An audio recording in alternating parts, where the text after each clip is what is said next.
Alors, voici ce que ça donne une fois que j'ai démonté tout le cahier. Donc, j'ai coupé toutes les pages, je les ai glissées dans un porte-vue et j'ai découpé tout le matériel. Et ensuite, j'ai placé le matériel avec les pages qui correspondent.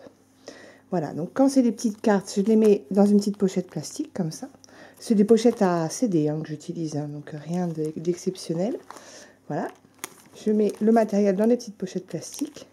Ou alors, je le glisse dans le porte-vue avec un trombone. Et c'est là que vous voyez qu'en fait, il y a de la manipulation presque à chaque page dans ce cahier. Vous voyez, chaque page, on a des étiquettes, des phrases à lire, des cartes à associer, des cartes à pince.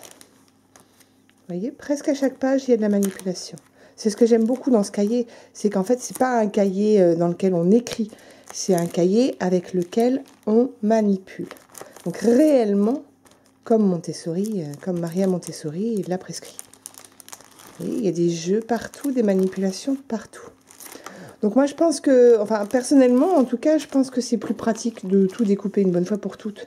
Et puis bah, voilà, de le ranger dans un porte-vue, plutôt que de découper au fur et à mesure. Comme ça au moins, bah, déjà ça nous permet d'appréhender le matériel à l'avance. Et en plus, bah, après on n'a qu'à suivre le guide. Hein. Donc je vous en parle un petit peu plus dans l'article. Mais déjà, vous avez une vue du cahier, c'est très riche, c'est beaucoup de matériel.